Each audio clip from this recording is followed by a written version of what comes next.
friends, interested people always want to know about early or late marriage, uh, especially people who are not yet married or who are already late, okay, or they are about the marriage time. It's neither late nor early. So they are always curious to know when will the marriage happen, and more importantly, is it early marriage or late marriage? Because the fructification of event, that is actual marriage, will happen only when the scope of early or late marriage is there in the birth chart. Now this the chart that you see in the background, I will just show you an example how to see that. This is taken from a Tamil text called Saptarishi Nadi. Again, the word Nadi, don't get kind of carried away by that word. I've explained it enough in my previous videos. Nadi does not mean something which is non-Vedic. Okay, that is kind of an impression that was wrongly given by many people, and a lot of people even today try to give that impression. So Nadi does not mean something that contradicts or that doesn't require or that has nothing to do with Vedic astrology. Again, that phrase is kind of a popular phrase. Okay, so I like to stick with the word Jyotish. So it is not something which is operating outside the scope of core Jyotish text. So jumping on straight to the chart. Now, my analysis principles, they don't change in different charts. The principle, the foundation remains the same, as you already know. So in this particular video, I'm going to use the same principles of early or late marriage. So early marriage, or rather I would say timely marriage, okay, early or late, both are not exactly desired. However, of the two extremes, people tend to prefer the earlier marriage than the late marriage. People for whom marriage is very important. Typically in Indian societies, that are traditional Indian societies, the girl's marriage is an important family consideration. And if of the two, that is late or early is preferred, people if a choice is to be made, people prefer the earlier one. So having said that, the planet which is about late marriage, delayed marriage, is Saturn, right? That is Saturn, you know that. And the planet which is considered Shubha for marriage is Jupiter. Venus is about desires and bonding, the feel good about marriage, the love, romance, and so on. Okay, that is Venus. That is of course required. But the marriage is about formation of a family, a human bond for a long, long time. So for all such situations where you are talking of a human bond, you need Jupiter. Okay. So looking at this chart, so what are the factors? The principles are the same. The house, the Lord, and its significator, that is Karaka. So this is a man's chart. So Venus is the Karaka. Seventh Lord, because this is Gemini ascendant, seventh Lord is Jupiter, right? And where are the planets? Jupiter goes straight to Lagna, ascendant.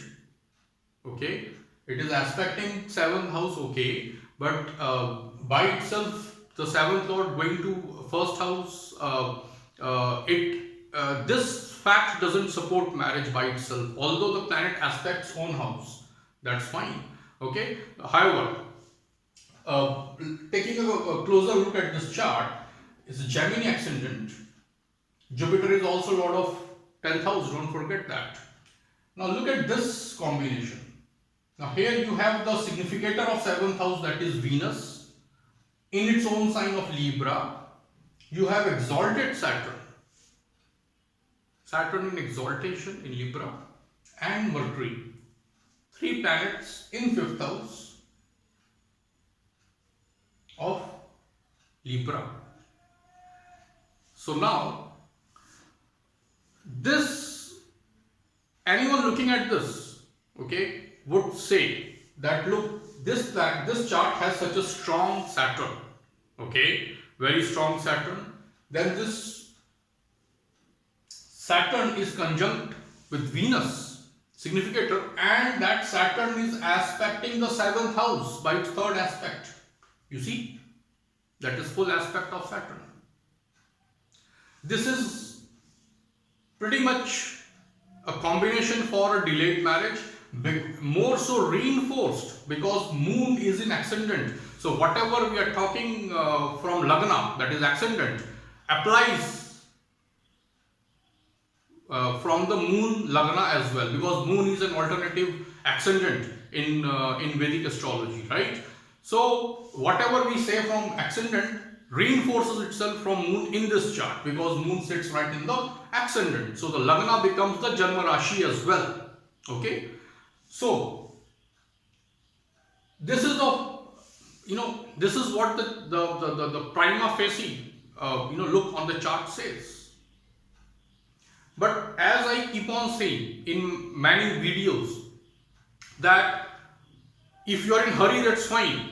If you want to take a risk of a wrong analysis, it's fine. But if you are really serious, which you should be, in a professional astrology or even in serious amateur astrology, those who are doing, you must always look at the contrarian factor. If someone asks you a question about marriage, about career, about property purchase, about litigation, foreign travel, health, you must always look at the contrarian factor. I mean, this looks like a delayed marriage just when you give a first-hand look, applying the basic astrology principles. But have you looked at the basic astrology principles for the contrarian possibility?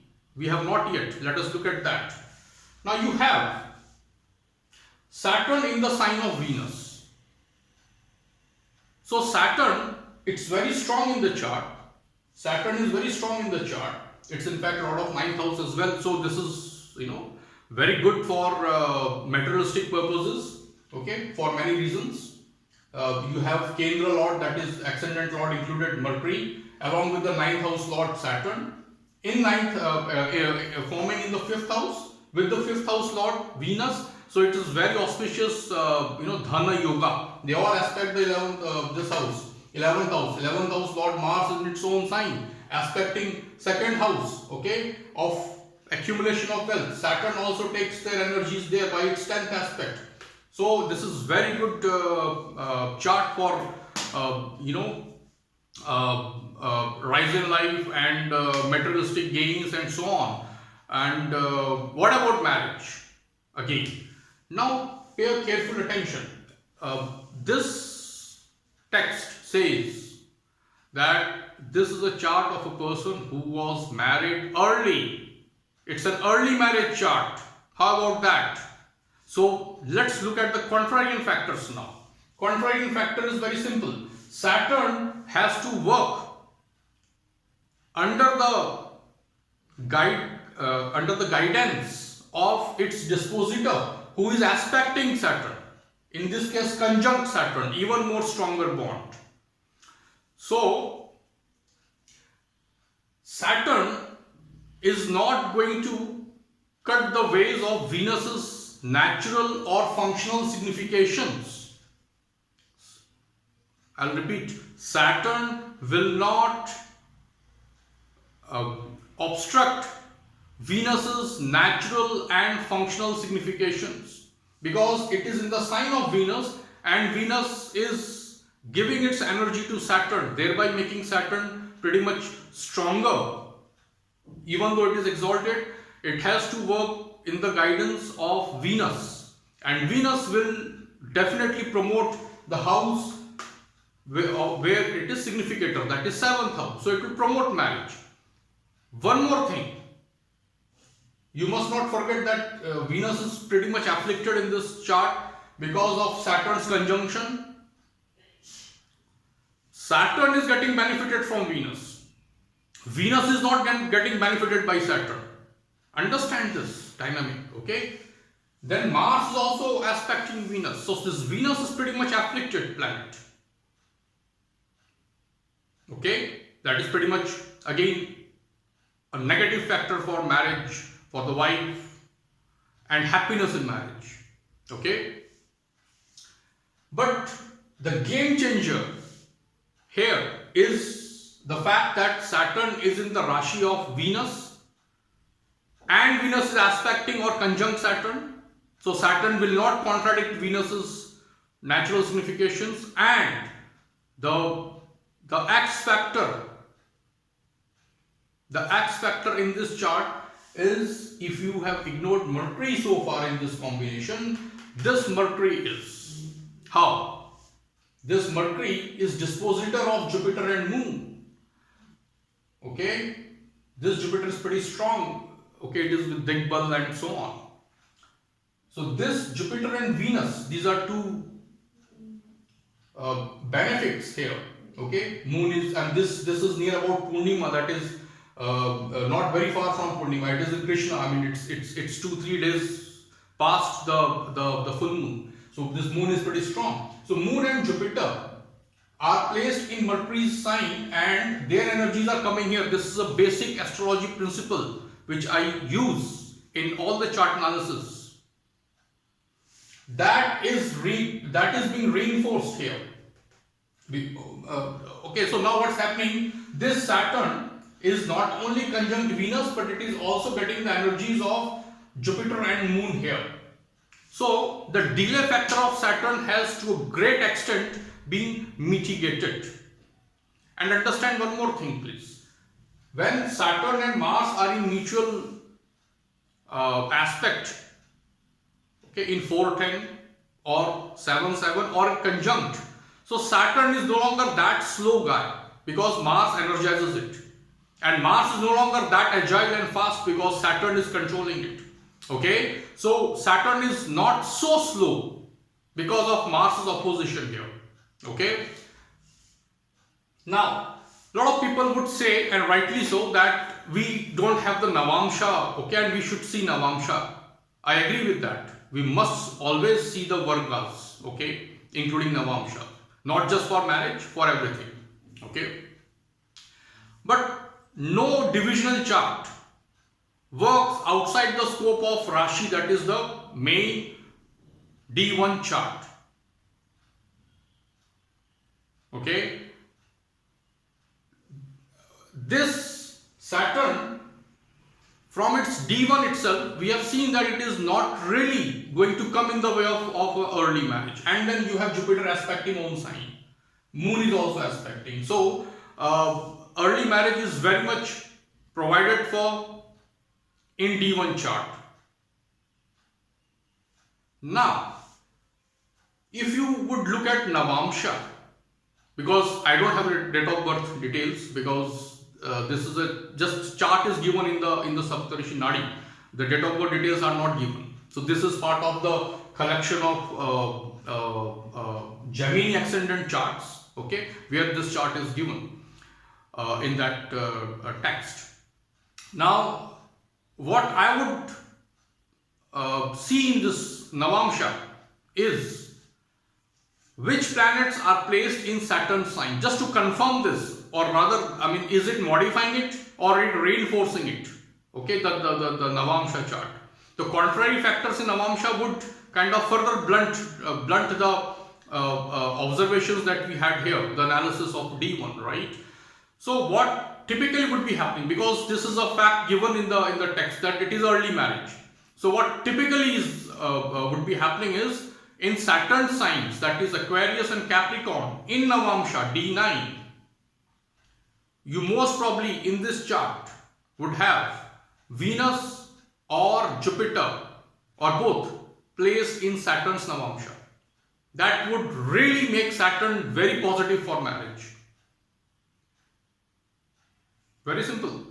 And then, of course, this is the static part. The dynamic part has to be seen, the dashas and the transits. So, if you know how to do analysis, you will always know in which dasha period would that event happen. All you have to know is, by a strong analysis, that which are the planets which are promoting a house, that is 7th house, and which are the planets which are obstructing that house. So if the dasha is of a planet that is promoting that house, you would see a strong possibility of that marriage, that event happening, in this case marriage. Now will the event actually happen? It depends on the strength of that planet. Simple. Is it stronger than the one obstructing or not? So in that planet's dashantar dasha, it would materialize. However, no prediction, no matter what they say publicly, no prediction would work if you can't do analysis. If your analysis is right, predictions will always be good or approximately good and accurate. If you don't do analysis, you can't do predictions. Very simple. Prediction is considered something from outer world, no, it is not so. All you have to know is which are the planets promoting a house, and if you want that house event to happen, so you need that planet to be strong, which is promoting. And how strong are they in opposition to the planet which are obstructing that house? Simple. So every house has positive or negative role for different houses. Every planet has, different roles for different houses, and their strength decides it. For negative events, a planet need not be strong. A weak planet promotes negative events of the connected houses faster. Okay. Anyway, I don't want to get into the generic stuff here, because I gave you the contextual information, because you need to keep those things in mind when you are looking at every chart. Okay. So in this chart, this is an early marriage chart. This is a great chart for rise in life. But my question here is, okay, we must not go gaga over something that we have found out. The fact remains that Venus is heavily afflicted planet in this chart, because it is conjunct Saturn, and this Saturn is a pure Saturn. Why? What is my pure Saturn? No planet is occupying Saturn signs, Capricorn and Aquarius. So this is a pure natural malefic. It's functional malefic, all right. So it is doing its job. It's promoting rise in life. Okay, but it's a natural malefic, and it's a pure natural malefic. Agree? Mars is also natural malefic in its own sign, and it is dispositor of Sun. So it is carrying Sun's energies as well. So this Venus is very afflicted. So will that count for nothing? My question is that. Will that count for nothing? Is it all good? No bad. It is significator of 7th house. It represents the wife of this person. This chart, if you already haven't looked at it, I have given a clue when I spoke about the wealth part. Mars and Saturn both are aspecting this 2nd house. Now the 2nd house is, if you count from 7th house of marriage and wife, it is the 8th house. 8th house is, from any house, is the longevity. Your longevity is seen from your 8th house. Wife's longevity is seen from 8th house of wife in this person's chart. So from 7th house you go 8, you land up here. 1, 2, 3, 4, 5, 6, 7, 8. So Mars and Saturn both are not only afflicting the significator of wife, that is the human being, the person, the lady who existed always, even before marriage, getting married to this guy, that is the significator, that is Venus. And these two natural malefics are aspecting the house of longevity, and Saturn is also aspecting the lagna of wife, that is 7th house. So this indicates short life for wife or a broken marriage, but this does not seem like a broken marriage, okay, because Jupiter is not directly afflicted by these planets, okay. So this seems like grave danger to the life of this person. That is what it means. So everything counts, friends. So this was about early marriage. Yes, it is early marriage. Good life. Yes, I have good rise in life. Yes, it is so, because this is very materialistically very fulfilling combination. This fulfills most of the Dhana Yoga given the basic classic Dhanana Yoga given in all the classics. And this is very strong chart for that. But the problem is that Venus is heavily afflicted, and this indicates short life for the wife because of second house affliction by those same planets which are afflicting Venus. Don't forget, Rahu's aspect is also going there. Yes, I do take Rahu's aspect. If you don't take Rahu aspect, you will always miss the X factor in a chart. So that's about it, friends. Any chart you see, apply the basic principles on the possibility of the event happening. Then apply the same principles in seeing the opposing factors. I mean, are the opposing factors stronger than this factor? That is how you do analysis. Okay, so that's about it, friends, and thank you for watching this video. And as always, I will look for your comments and would love to answer the logical ones. Thank you.